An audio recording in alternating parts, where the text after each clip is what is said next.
Good morning students, कैसे हो आप सब।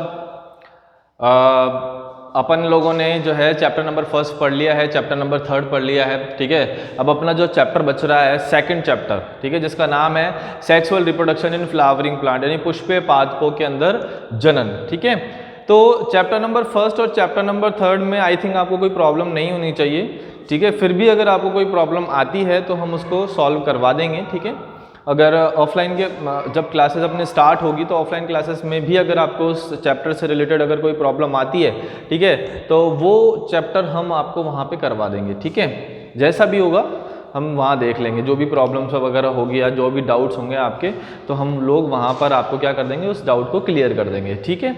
अब अपना जो नेक्स्ट चैप्टर है वो है sexual reproduction in flowering plant, और sexual reproduction in flowering plants के अंदर से भी कम से कम 3 से 4 क्वेश्चन, आई थिंक सो 3 से 4 क्वेश्चन जो हैं वो नीट के एग्जाम्स के अंदर आते हैं, ठीक है। यानी पूरी यूनिट के अंदर से सेकंड चैप्टर और थर्ड चैप्टर जो है वो मोस्ट इंपॉर्टेंट चैप्टर है, ठीक है। फर्स्ट चैप्टर में से आई थिंक 1-2 क्वेश्चन आता है, हद मार के मैक्सिमम 2 क्वेश्चन आते हैं, इससे ज़्यादा नहीं आते। और रिप्रोडक्टिव हेल्थ जो अपना चौथा चैप्टर है उसमें से भी 1 से 2 क्वेश्चन यहाँ पर आएंगे, ठीक है। बाकी जो क्वेश्चन आते हैं वो आते हैं आपके sexual reproduction in flowering plant और ह्यूमन रिप्रोडक्शन में से, ठीक है। ह्यूमन रिप्रोडक्शन आपने बहुत अच्छे से समझ लिया है। अब अपना जो नेक्स्ट चैप्टर है वो है sexual reproduction in flowering plant, जो है chapter number 2।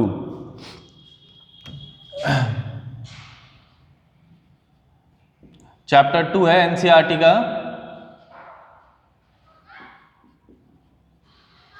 Sexual reproduction in flowering plant, जिसको अपन ने बोला है पुष्पीय पादपों में जनन, ठीक है। तो देखो अपन को पढ़ना है पुष्पीय पादपों के अंदर जनन। कौन सा जनन? लैंगिक जनन पढ़ना है, ठीक है। पुष्पीय पादपों के अंदर लैंगिक जनन,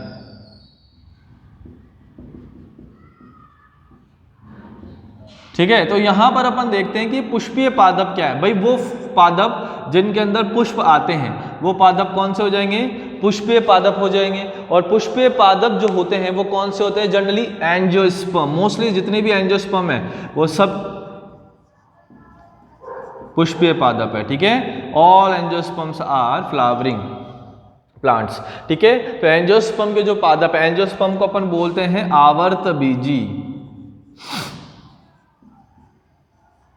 ठीक है। जिनके बीज जो होते हैं वो अंडाशय के द्वारा घिरे हुए होते हैं, ठीक है। उसको अपन क्या बोलेंगे? आवर्त बीजी बोलते हैं, जिनके चारों तरफ अंडाशय फल भित्ति पाई जाती है, ठीक है। तो आवर्त बीजी जो भी पादप है उन सब के अंदर क्या मतलब क्या पाए जाते हैं? फ्लावर पाए जाते हैं, इसलिए इनको अपन क्या बोल देते हैं? पुष्पीय पादप बोल देते हैं, ठीक है। अगर अपन बात करें पुष्प की यानी फ्लावर की, तो लैंगिक जनन पढ़ने से पहले अपन को फ्लावर के बारे में पढ़ना पड़ेगा। और फ्लावर होता है पुष्प, ठीक है। और पुष्प क्या होता है? पुष्प एक रूपांतरित प्ररोह होता है, ठीक है। पुष्प एक रूपांतरित प्ररोह है, जिसको अपन बोल देते हैं मॉडिफाइड शूट। क्या बोलते हैं? मॉडिफाइड शूट बोलते हैं, ठीक है। कि पुष्प एक रूपांतरित प्ररोह होता है, मॉडिफाइड शूट होता है, क्लियर। अब अपन जो है पुष्प जो होते हैं, ठीक है, उनकी संरचना के बारे में पढ़ेंगे कैसे होता है, ठीक है। तो अपन एक यहाँ पे डायग्राम बनाने वाले हैं, ठीक है। तो structure of flower, structure of flower, okay. तो यहां पर अपन एक पुष्प का डायग्राम बनाएंगे,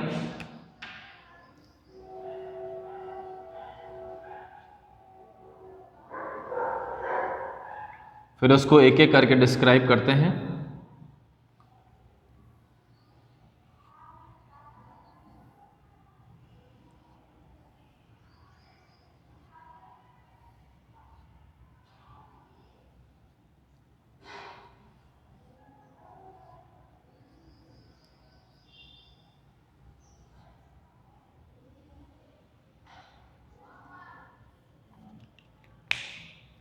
तो देखो अब अपन बात करते हैं कि करके डिस्क्राइब करते हैं अपन, और इस डायग्राम को अपन पूरा कर लेते हैं 1 मिनट, उसके बाद आपको बताते हैं।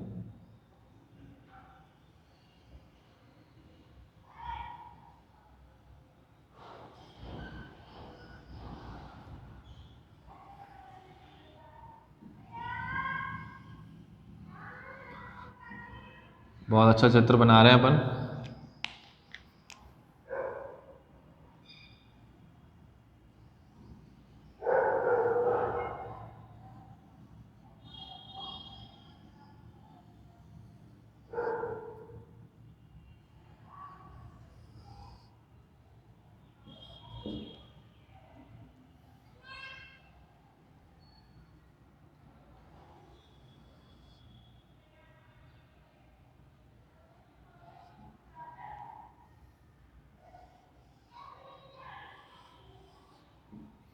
देखो, तो एक डायग्राम बनाया है अपन ने, ठीक है, इसको अपन डिस्क्राइब करते हैं। तो ये जो आपको ये स्टॉक दिखाई दे रहा है, ये लंबा सा स्टॉक दिखाई दे रहा है, इसको बोलते हैं अपन पुष्पवृंत।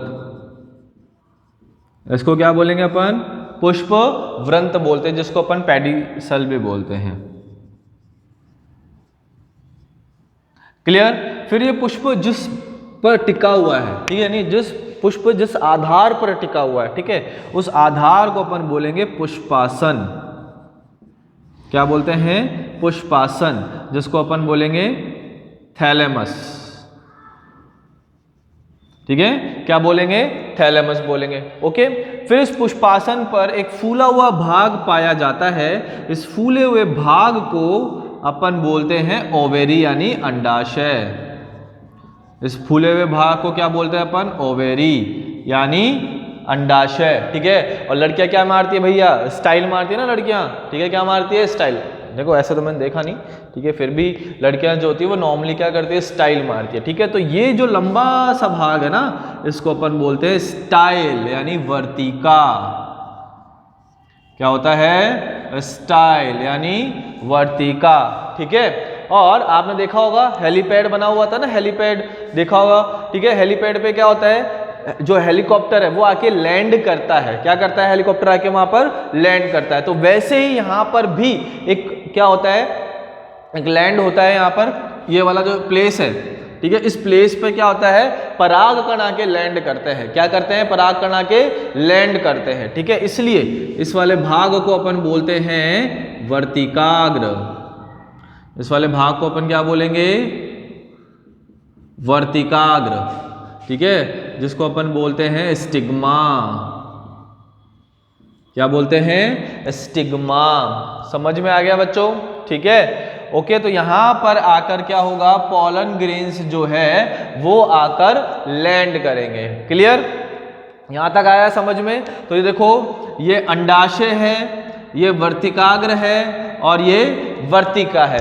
तो वर्तिकाग्र, वर्तिका और अंडाशय, ये तीनों मिलकर बनाते हैं मादा जनन तंत्र। ठीक है, यानी फीमेल रिप्रोडक्टिव, सॉरी तंत्र नहीं, फीमेल रिप्रोडक्टिव पार्ट। ठीक है, मादा जनन अंग बनाते हैं, क्योंकि तंत्र तो होता ही नहीं ना इनमें। ठीक है, तो ये तीनों मिलकर क्या बनाएंगे? Female reproductive organ. ये तीनों क्या हैं? इन तीनों को अपन मिलाकर बोलते हैं पिस्टिल या कार्पल, आप बोल सकते हो। इन तीनों को मिलाकर अपन बोलते हैं पिस्टिल। ठीक है, तो ये क्या हो गए? फीमेल रिप्रोडक्टिव ऑर्गन, जिसको अपन क्या बोलेंगे? पिस्टिल बोलते हैं। फीमेल रिप्रोडक्टिव ऑर्गन अपन बोलते हैं। ठीक है, और पिस्टिल को अपन बोलते हैं स्त्री केसर यानी अंडप। तो इसको अपन बोलेंगे स्त्री केसर। ओके, तो ये होगा फीमेल रिप्रोडक्टिव ऑर्गन। अब ये देखो, ये चीज जो आपको दिखाई दे रही है ऊपर, ये डबल स्ट्रक्चर, इस डबल स्ट्रक्चर को अपन बोलेंगे एंथर यानी परागकोश। क्या बोलते हैं इसको? एंथर यानी परागकोश। ठीक है, और ये परागकोश इस पुष्पासन से जुड़ा हुआ होता है, अटैच होता है। इसको अपन बोलते हैं पूतंतु। क्या बोलेंगे? पूतंतु, जिसको अपन बोलते हैं फिलामेंट। ठीक है, तो ये क्या हो जाएगा? पूतंतु यानी फिलामेंट। और पराग कोश और पुतंतु को मिलाकर अपन क्या बोलेंगे, स्टेमन। इन दोनों को मिला देंगे अपन, यहाँ पे प्लस का साइन लगा दिया है मैंने, इन दोनों को मिला के अपन बोलते हैं स्टेमन। और स्टेमन का मतलब क्या हो गया, पुंकेसर। और इसी को अपन बोलते हैं मेल रिप्रोडक्टिव ऑर्गन, यानी नर जनन अंग। ठीक है, तो नर जनन अंग किससे मिलकर बना हुआ है, नर जनन अंग को अपन क्या बोलेंगे, स्टेमन। और स्टेमन बना हुआ है पुतंतु और परागकोश से।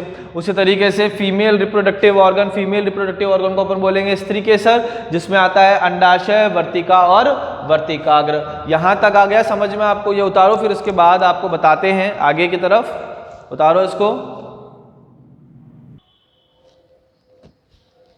ठीक है, तो ये हो गया आपका अंडाशय, वर्तिका और वर्तिका। तो ये क्या कहलाता है आपका पिस्टिल यानी फीमेल रिप्रोडक्टिव ऑर्गन, और यह है परागकोश पुतंतु। ठीक है, ये क्या कहलाएगा आपका मेल रिप्रोडक्टिव ऑर्गन। ठीक है, फिर आपको ये जो दिखाई दे रहे हैं पंखुड़ी जैसे दिखाई दे रहे हैं, ठीक है, तो ये पुष्प के अंदर देखा होगा आपने कि बहुत कलरफुल होते हैं ये। ठीक है, कलरफुल पंखुड़ी जैसे होते हैं, इनको अपन बोलते हैं, इन पंखुड़ी जैसे स्ट्रक्चर को अपन क्या बोलते हैं, पेटल्स। क्या बोलेंगे, पेटल, जिनको बोलते हैं अपन दल। ठीक है, दल, तो इसको अपन बोलेंगे पेटल। ठीक है, एक को बोलेंगे अपन पेटल, और दलों का जो समूह है उसको अपन बोलते हैं कोरोला। ठीक है, अभी पढ़ेंगे उसको अपन। ठीक है, और ये जो बाहर जो स्ट्रक्चर आपको दिखाई दे रहा है ये वाला, ये ग्रीन कलर का होता है, जो कलियों को सुरक्षा प्रदान करता है। ठीक है, इस स्ट्रक्चर को अपन बोलते हैं बाह्यदल। ठीक है, यानी सेपल। इसको अपन क्या बोलेंगे, बाह्यदल बोलेंगे, यानी क्या बोलेंगे, सेपल। ठीक है, तो ये है आपका structure of flower, structure of flower, पुष्प की संरचना। ठीक है, इसको बनाओ और फिर अपन इसके आगे पढ़ते हैं, इसके डिटेल में पढ़ते हैं इसको कि क्या क्या होता है। उतारो इसको फटाफट से, बनाओ डायग्राम।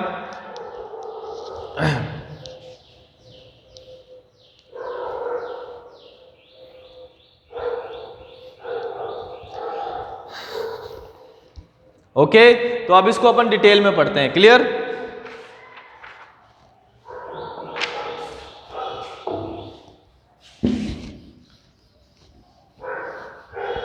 देखो भाई, पुष्प की अगर अपन संरचना देखें तो सबसे पहले अब अपन बात करने वाले हैं एक लिंगी पुष्पों की। किसकी बात कर रहे हैं, एक लिंगी पुष्पों की। ठीक है, तो अपन कुछ टर्मिनोलॉजीज है वहां पे देख लेते हैं।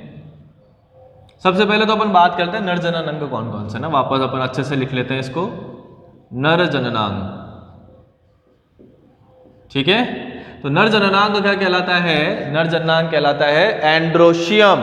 क्या बोलते हैं उसको, नर जननांग को एंड्रोशियम बोलते हैं। तो नर जननांग कहलाएगा पुमंग। ठीक है, यानी एंड्रोशियम। ठीक है, इसकी इकाई क्या कहलाती है, इसकी इकाई, इसकी जो यूनिट है ना वो क्या है, स्टेमन यानी पुंकेसर। पुंकेसर। ठीक है, इसको बोलते हैं अपन स्टेमन। क्लियर? फिर पुंकेसर जो है वो दो भागों से मिलकर बना हुआ है। पहला भाग तो है परागकोश, जिसके अंदर पराग कण बनते हैं, उसको अपन क्या बोलेंगे, परागकोश बोलेंगे, यानी एंथर। ठीक है, और दूसरा क्या होता है, पुतंतु यानी फिलामेंट।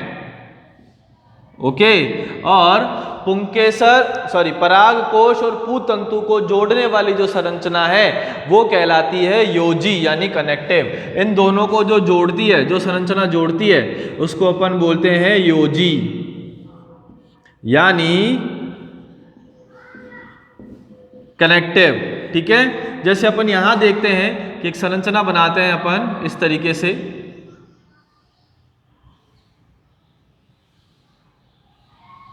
ओके, तो ये तो क्या हो गया, दोनों परागकोश। ठीक है, क्या बोलते हैं इनको, परागकोश। और ये क्या हो गया, पुतंतु। और ये जिस स्ट्रक्चर से जुड़े हुए हैं ये वाली जो संरचना है जहां से ये जुड़े हुए हैं, ठीक है, उस संरचना को अपन क्या बोलते हैं, योजी। यानी पराग कोश और पुतंतु को जोड़ने वाली संरचना क्या कहलाती है, योजी कहलाती है। क्या कहलाएगी, योजी। ठीक है बच्चों, उसके बाद अपन बात करते हैं मादा जनन अंग की, ठीक है, यानी मादा जननांग की।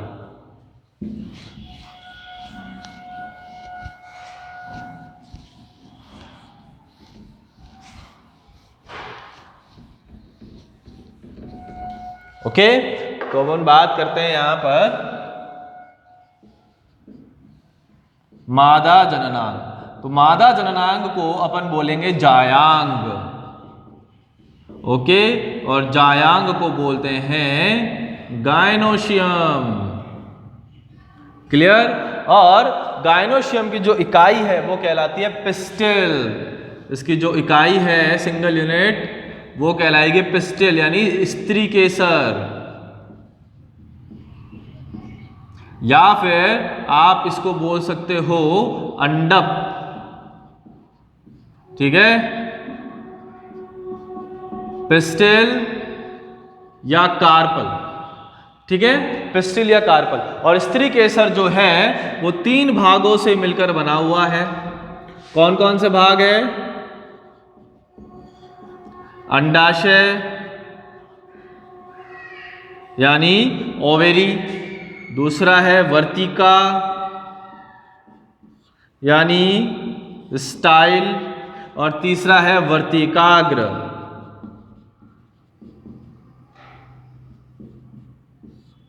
जिसको अपन बोलते हैं स्टिग्मा।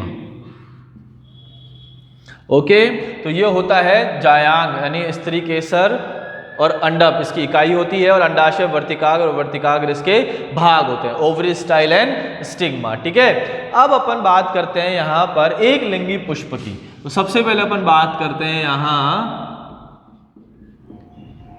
एक लिंगी पुष्प। ठीक है, एक लिंगी पुष्प को बोलते हैं यूनिसेक्सुअल फ्लावर। एक लिंगी पुष्प को क्या बोलते हैं, यूनिसेक्सुअल फ्लावर। इसका मतलब यह हो गया कि पुष्प में या तो नर जननांग उपस्थित हो या मादा जननांग उपस्थित हो, यानी दोनों में से कोई एक जननांग उपस्थित हो, तो वो क्या कहलाएगा, एक लिंगी पुष्प। यानी एक लिंग को धारण करने वाला पुष्प क्या कहलाता है, एक लिंगी पुष्प कहलाता है। यानी अपन इसके अंदर बोल सकते हैं कि एक पुष्प में नर या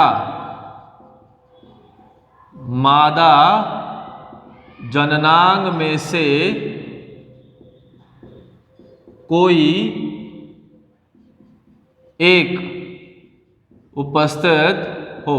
ठीक है, वो पुष्प क्या कहलाते हैं, एक लिंगी पुष्प कहलाते हैं। ठीक है, अगर मान लो नर जननांग मतलब नर जननांग उपस्थित है तो उसको अपन क्या बोलेंगे, नर पुष्प। ठीक है, तो इसको बोलते हैं अपन स्टिमिनेट। क्या बोलेंगे इसको, स्टिमिनेट पुष्प बोलेंगे। ठीक है, क्योंकि नर जननांग को अपन क्या बोलते हैं, स्टिमन बोलते हैं ना, वैसे स्टिमिनेट बोलेंगे इसको। ठीक है, और अगर मादा पुष्प है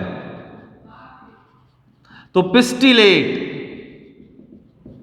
तो क्या बोलेंगे, पिस्टिलेट, क्योंकि इसको क्या बोलते हैं अपन, पिस्टिल, इसलिए इसको अपन बोल देते हैं पिस्टिलेट। क्लियर। फिर अपन बात करते हैं द्विलिंगी पुष्प की। द्विलिंगी पुष्प को अपन बोलते हैं बाइसेक्सुअल फ्लावर, और इसका मतलब है कि नर व मादा जननांग दोनों एक ही पुष्प में उपस्थित हो। नर व मादा जननांग दोनों एक ही पुष्प में उपस्थित हो। नर या मादा जननांग दोनों एक ही पुष्प में उपस्थित हो तो वो क्या कहलाएंगे, द्विलिंगी पुष्प कहलाते हैं। यहां तक समझ में आया। ठीक है, फिर अपन बात करते हैं यहां पर पूर्ण पुष्प और अपूर्ण पुष्प। ठीक है, तो यहां पे बात करते हैं पूर्ण पुष्प, जिसको अपन बोलते हैं कंप्लीट फ्लावर। ठीक है, इसको पढ़ने से पहले एक चीज और पढ़ते हैं कि पुष्प के अंदर 4 चक्र होते हैं। ठीक है, पुष्प में कितने चक्र होते हैं? 4 चक्र। एक पुष्प में कितने चक्र है? 1 फ्लावर हैव 4 होल्स। होल्स का मतलब हो गया चक्र। ठीक है, तो इसके अंदर जो पहला चक्र है वो तो क्या होता है? क्या होता है? बाह्य दल। क्या कहलाता है? बाह्य दल। बाह्य दल को अपन क्या बोलेंगे? बाह्य दल को अपन बोलते हैं सेपल। ठीक है, और बाह्य दलों का समूह क्या कहलाता है? कैलिक्स। ठीक है, ये तो सिंगल बाह्य दल को तो क्या बोलते हैं अपन? सेपल। और बाह्य दलों का समूह क्या कहलाएगा? कैलिक्स। ठीक है, यानी बाह्य दल पुंज। ठीक है, दूसरा जो चक्र होता है वो होता है दल। दल को अपन बोलते हैं पेटल। ठीक है, और दलों का समूह क्या कहलाता है? दलों का समूह कहलाता है कोरोला। ठीक है, जिसको अपन बोलते हैं दल पुंज। ठीक है, तीसरा चक्र होता है नरजनांग। ओके, और चौथा चक्र होता है मादा जननांग। तो एक पुष्पों के अंदर कितने चक्र हो गए? 4 चक्र हो गए। बाह्य दल सेपल, दल पेटल, नरजनांग और मादा जननांग। बाह्य दलों का समूह कैलिक्स, दलों का समूह क्या कहलाएगा? कोरोला, नरजननांग और मादा जननांग। क्लियर? अब अपन बात करते हैं यहाँ पे पूर्ण पुष्प की। अगर एक पुष्प के अंदर ये चारों चक्र उपस्थित हैं तो उन पुष्पों को अपन क्या बोलते हैं? पूर्ण पुष्प कहते हैं। ठीक है, यदि पुष्प में चारों चक्र उपस्थित हो तो वो पुष्प क्या कहलाएगा? पूर्ण पुष्प कहलाता है, क्योंकि उनके अंदर बाह्य दल, दल, नरजनांग और मादा जननांग चारों चक्र क्या होते हैं? उपस्थित होते हैं। फिर अपन बात करते हैं अपूर्ण पुष्प की, जिसको अपन बोलते हैं इनकम्प्लीट फ्लावर। ठीक है, इसका मतलब हो गया यदि पुष्प में इन चारों में से कोई भी एक चक्र क्या हो? अनुपस्थित हो तो वो क्या हो जाएगा? अपूर्ण पुष्प हो जाएगा। ठीक है, मान लो कि नरजनांग अनुपस्थित है तो पुष्प क्या हो गया? अपूर्ण हो गया। ठीक है, तो अपन लिख सकते हैं यदि पुष्प में चारों चक्रों में से कोई एक चक्र अनुपस्थित हो, ठीक है, तो वो क्या कहलाएगा? अपूर्ण पुष्प कहलाता है। क्या कहलाएगा? अपूर्ण पुष्प कहलाता है। चारों में से अगर कोई भी एक चक्र क्या हो? अनुपस्थित हो तो वो पुष्प क्या कहलाता है? अपूर्ण पुष्प कहलाता है। यहां तक आ गया समझ में आपको? ठीक है, फिर अपन बात करते हैं आगे आवश्यक चक्र और अनावश्यक चक्र। ठीक है, तो अपन यहां पे लिख देते हैं आवश्यक चक्र। ठीक है, आवश्यक चक्र यानी असेंशियल हॉल्स। ठीक है, असेंशियल हॉल का मतलब क्या हो गया कि ऐसे चक्र जो जनन में भाग लेते हैं उन चक्रों को अपन क्या बोलते हैं? आवश्यक चक्र कहते हैं। ऐसे चक्र जो जनन में भाग लेते हैं उनको क्या बोलेंगे अपन? आवश्यक चक्र कहते हैं। जैसे कौन कौन जनन में भाग लेगा भाई? नरजनांग और मादा जननांग दोनों ही क्या लेंगे? जनन में भाग लेंगे। तो इसका एग्जाम्पल हो जाएगा नरजननांग और मादा जननांग। ठीक है, और एक होता है सहायक चक्र। सहायक चक्र का मतलब हो गया ऐसे चक्र जो जनन में भाग नहीं लेते हैं। ऐसे चक्र जो जनन में भाग नहीं लेते हैं। तो जो जनन में भाग नहीं लेगा वो चक्र क्या कहलाएंगे? सहायक चक्र कहलाएंगे। ठीक है, और इसका एग्जाम्पल क्या हो जाएगा? दलपुंज और बाह्य दलपुंज।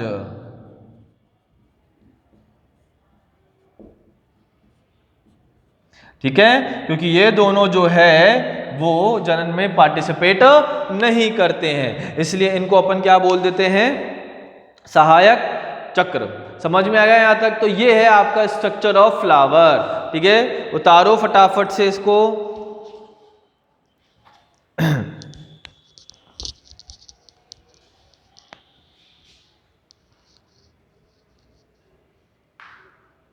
ठीक है,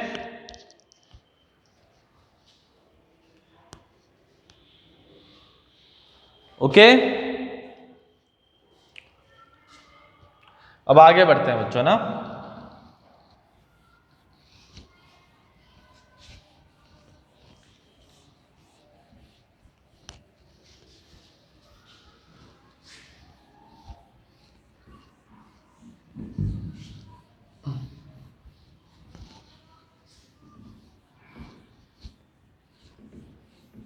जैसे कि मैंने आपको फर्स्ट चैप्टर के अंदर बताया था कि जो लैंगिक जनन होता है वो उसमें 3 घटनाएं होती है, वो 3 इवेंट्स के अंदर कंप्लीट होता है। ठीक है, उसको आज अपन पढ़ लेते हैं पहले कि सेक्सुअल रिप्रोडक्शन जो है यानी लैंगिक जनन 3 चरणों में पूरा होगा। भाई इन खत्म हो चुकी है।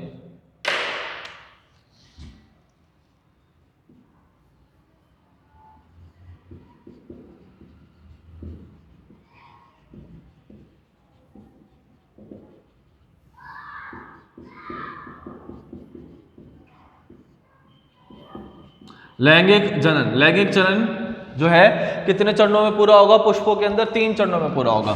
जो पहला चरण है वो तो होता है पूर्व निषेचन, यानी इसको अपन बोलते हैं प्री फर्टिलाइजेशन। क्या बोलेंगे? प्री फर्टिलाइजेशन बोलेंगे। ठीक है, यानी इसके अंदर क्या होगा? इसके अंदर 2 क्रियाएं होगी। ठीक है, 2 इवेंट्स होंगे। सबसे पहला जो इवेंट है वो है इसके अंदर क्या? युग्मक जनन यानी गैमेटोजेनेसिस। युग्मक जनन, गैमेटोजेनेसिस। युग्मक जनन का मतलब हो गया युग्मकों का निर्माण। तो अपन को नर युग्मक का निर्माण करना है और मादा युग्मक का निर्माण करना है, क्योंकि लैंगिक जनन के अंदर 2 जनक भाग लेते हैं। ठीक है, नर जनक तो क्या बनाएगा? नर युग्मक, और मादा जनक क्या बनाएंगे? मादा युग्मक बनाएंगे। ठीक है, और दूसरा युग्मक स्थानांतरण। युग्मक स्थानांतरण यानी गैमीट ट्रांसफर। ठीक है, तो यानी यहां पर क्या होगा कि नर युग्मकों को अपन स्थानांतरित करेंगे कहां पर? मादा जननांग के पास में। इसके लिए बहुत सारे एजेंट होते हैं। हवा के द्वारा जा सकता है, कीड़ों के द्वारा जा सकता है, मानव के द्वारा जा सकता है, पानी के द्वारा जा सकता है, पक्षियों के द्वारा जा सकता है। ठीक है, तो बहुत सारे एजेंट है। इसको अपन बोलते हैं, इस क्रिया को अपन क्या बोलते हैं? परागण यानी पॉलिनेशन। ठीक है, तो उसको अपन को डिटेल में पढ़ना है। ठीक है, दूसरा जो चरण है वो है निषेचन। ठीक है, तो निषेचन को अपन क्या बोलते हैं? फर्टिलाइजेशन। ठीक है, तो फर्टिलाइजेशन की जो क्रिया है, ओके, उसके अंदर अपन को क्या करना है? नर युग्मकों का मादा युग्मकों के साथ संयोजन करवाना है, और जिसके फलस्वरूप क्या बन जाता है? युग्मनज बन जाता है। तो यहां पर क्या होगा? नर युग्मक व मादा युग्मकों का संयोजन। नर युग्मक व मादा युग्मकों का होगा संयोजन। और तीसरा जो क्रिया है वो होता है पश्च निषेचन, यानी पोस्ट फर्टिलाइजेशन। तो यहाँ पर क्या होगा, पोस्ट फर्टिलाइजेशन के अंदर यहाँ पर भ्रूण बनेगा, बीज बनेगा, ठीक है, फूल बने, सॉरी फ्रूट बनेगा यानी फल बनेगा। तो ये सारी क्रियाएं अपन को किसके अंदर करनी है, पोस्ट फर्टिलाइजेशन में करनी है, ठीक है। भ्रूण का निर्माण करना है, भ्रूण कोश का निर्माण करना है, एंडोस्पर्म का निर्माण करना है, उसके बाद बीज का निर्माण करना है, फ्रूट का निर्माण करना है। तो वो सब अपन पढ़ेंगे पोस्ट फर्टिलाइजेशन के अंदर। तो 3 इवेंट्स अपन पढ़ेंगे, ठीक है। तो कल का जो लेक्चर है हमारा होने वाला, उसके अंदर अपन पढ़ेंगे नर जननांग, नर जननांग कैसा होता है, उसका स्ट्रक्चर क्या है, ठीक है। और उसके बाद नर युग्मोद्भिद का निर्माण करेंगे, क्लियर। तो ये अपन कल के लेक्चर के अंदर पढ़ेंगे, ठीक है। आज जो है हमने फ्लावर कंप्लीट कर दिया है, ठीक है, और कल अपन मेल रिप्रोडक्टिव पार्ट कंप्लीट करेंगे। इट्स दैट क्लियर बच्चों। तो यहाँ तक आपको समझ में आ गया होगा, ओके। यहाँ तक नोट्स की बात है, तो नोट्स जो हैं आप अपने कॉपी के अंदर उतारते रहिए कंटिन्यूसली, ठीक है। जो बोर्ड पे लिखवाया जा रहा है वो आपको उतारते रहो। डीपीपी मैंने सॉल्व करवा दी है, जैसे इस चैप्टर का थोड़ा पार्ट कंप्लीट होगा तो इस चैप्टर के डीपीबी भी आपको दे दी जाएगी। और डीपीबी जो है वो हम एक साथ सॉल्व करवाएंगे, या फिर मैं देख लूंगा मेरे हिसाब से वीक के अंदर कोई भी एक डे लेकर हम जो है डीपीपी सॉल्व करवा देंगे। तो डीपीबी की टेंशन मत लेना। हाँ, आप पहले पढ़िए, नोट्स बनाइए, और नोट्स बनाने के बाद आप डीपीपी सॉल्व करो, ठीक है। डीपीपी सॉल्व करने में जो भी डाउट है आप वहाँ पे टिक लगा लो। जब भी डीपीपी की क्लास होगी मैं आपको पहले इन्फॉर्म कर दूंगा, ठीक है, जिससे आप डीपीपी जो है सॉल्व कर सके, ठीक है, और उसके डाउट जो है वो क्लियर कर सके। इट्स दैट क्लियर बच्चों। Thank you so much.